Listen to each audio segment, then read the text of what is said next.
Uma coisa é certa na vida: todos vamos perder esse aparelho físico que nós utilizamos para nos manifestar no plano físico de vida, o plano material. E quando será esse momento? Acho que eu já disse isso há alguns meses, há alguns anos.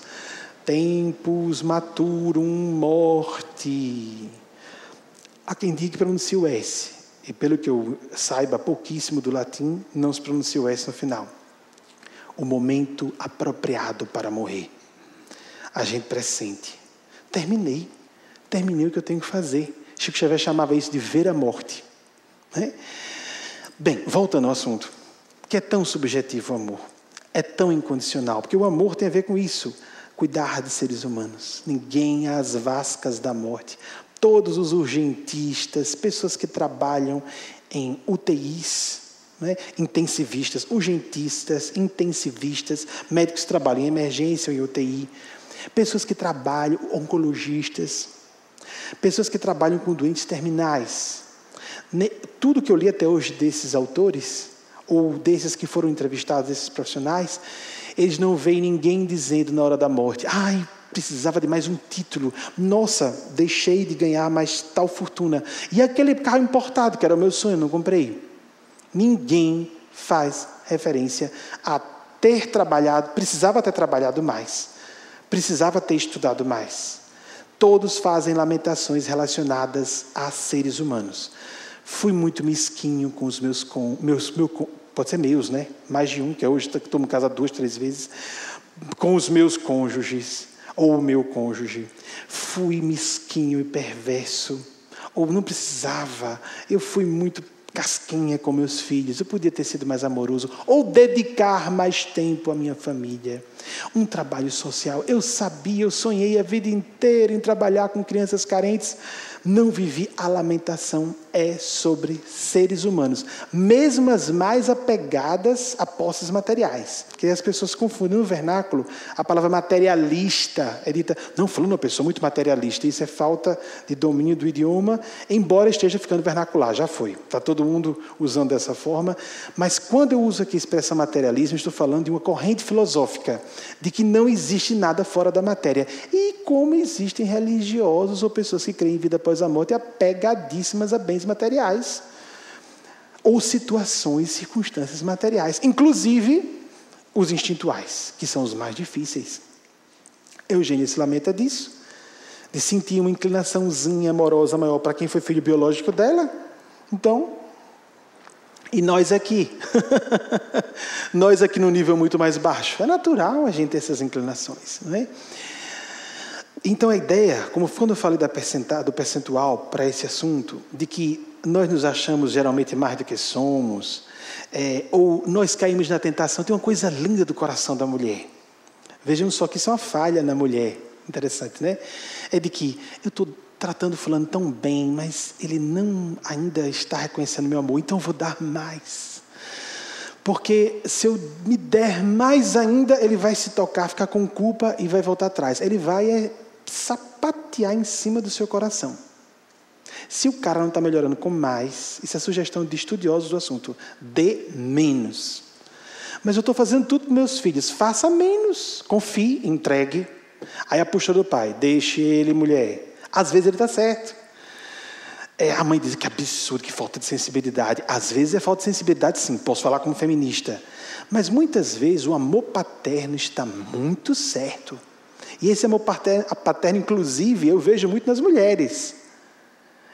De serem firmes, disciplinadoras. Lá está o pai brincando com as crianças, já chega a mãe, na função de pai. Fulano, eles têm hora para se acordar amanhã. O pai, em casa, geralmente tem uma função transgressora. Ele vive o adolescente, brinca com as crianças. Quem pensa que é raro? Não, é o padrão. Aí brinca com as crianças, embola na cama, joga o filho para cima. Aí o filho adora, joga de novo, papai, aquela coisa, né? E a mãe fica lá. O Caxias, a pessoa chata, geralmente é a mãe. É uma função paterna. É o ânimos da mulher. Não tem homem duro ou firme que se compare ao lado masculino, o ânimos, como se diz entre os junguianos, como lado masculino de uma mulher consciente, adulta, madura. Botem uma mulher durona na frente. Eu estou falando de mulheres heterossexuais. Porque se for mulher gay, ela vai agir um pouco como um homem hétero. Deixa pra lá, rapaz, não convém, pianinho, cara. Aí ela vai, olha aqui, com licença, eu perco meu emprego, mas eu não vou deixar de dizer. Isto é uma falta de vergonha. Isso é coisa de mulher hétero. Poxa, machona, né? Não, mulher, muito mulher. Quem faz isso é mulher, gente. De virar a mesa. É uma mulher hétero, com o seu lado masculino. Mas por que é uma mulher hétero? Porque ela tem uma mulher suficientemente adulta para fomentar o seu homem interior. Vá e faça. Eu estou aqui dando cobertura. Isto é certo ainda que você se arrebente, mas faça. Uma mulher decente, madura. Eu estou de novo fazendo uma referência feminista, não é?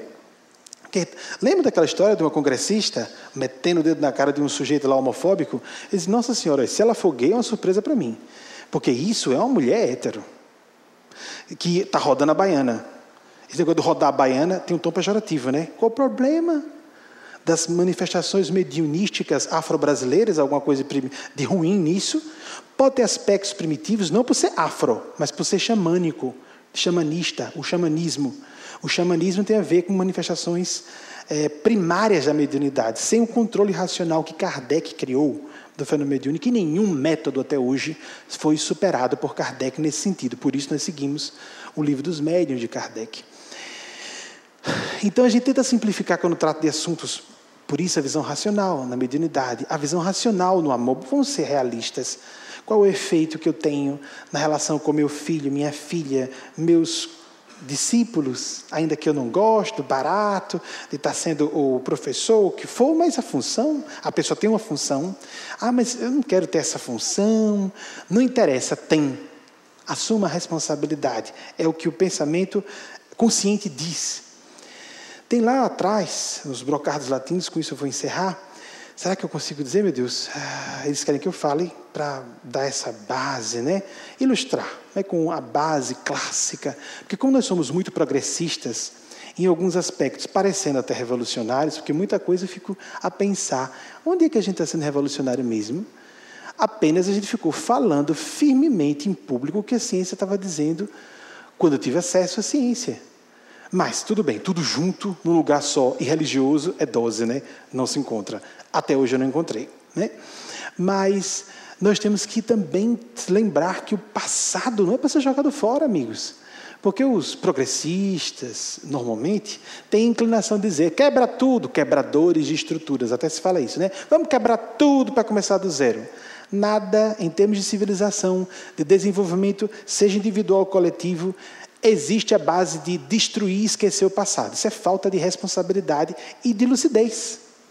Então, por isso que eles gostam que de vez em quando eu cite aqueles autores antigos, antiquíssimos, da antiguidade clássica às vezes. Não só latina, grega, não é? Então, será? Katoptron. Katoptron em grego, espelho. Nós temos que espelhar no nosso presente o que há de bom no passado. E esse princípio do simplificar nas áreas complicadas como do coração, usa-se na ciência. O princípio da parcimônia, a navalha de Ockham, como se diz, são as expressões mais conhecidas, ou principia explicandi praeter necessitatem non sunt multiplicanda. Então, os princípios de explicação não podem ir além da necessidade, não podem ser multiplicados, porque em latim está ao contrário, além da necessidade está no meio. Então, os princípios, vou falar livremente, os princípios de explicação não podem se multiplicar além do necessário. Pronto, para não tentar, e vai confundir, ao pé da letra latim não dá, né, gente? Nem estudo latim, nem sou latinista, não pode. Então, se a gente está começando a elaborar demais, explicar demais, viajar demais, se perde. Perdeu a conexão com a realidade. Não se fala isso sobre o meio acadêmico? A universidade precisa ter um trabalho de extensão. Jesus falou, o fruto, qual é o fruto dessa árvore? Qual o efeito? Pelo fruto nós conhecemos a árvore. Se o efeito é bom, a árvore é boa. Pronto. Então vamos agora passar a nossa parte de ouvir os mestres espirituais. Vamos sofrer aqui psiquicamente? De novo, lá vai, então vai. Hoje tá, eu não posso reclamar, né? Já apareceu um grego aí para não reclamar e não vi só grego que eu acho horrível. Horrível sim, quero dizer. Porque eu não conheço muito o assunto, né, amigos? Inseminatio artificiale, a inseminação artificial, que foi um escândalo entre teólogos medievais. Tanto é que esse era um tema, né, deles. Bobagem, não podemos ser fertilizados pelo céu só na Santa Madre Igreja. Os católicos próprios e líderes católicos sabem que não é bem assim. Isso é um pensamento da igreja lá atrás. Ou seja, nós não estamos aqui para dizer que as religiões estão erradas, nem que os religiosos estejam errados, ou os não religiosos também, mas que temos que ser humanistas e espiritualistas, ou mais ainda, focados na espiritualidade, o propósito, viver o nosso propósito profunda, sistematicamente, quanto nos esteja ao alcance. Vamos aguardar. Amigos, Cris, muito obrigado, sua provocação foi muito boa, porque esse drama do amor incondicional, onde há excesso, só na prática. Vamos resumir? Para variar, eu não tenho culpa, gente. O cara era o cara. Conhece-se a árvore pelos frutos. Pronto. Resumiu tudo. O cara, como sempre, nosso mestre, Senhor Jesus. Obrigada, mamãe. Não tem de que, Cris. Fique à vontade. Seja bem-vinda sempre. Então, amados...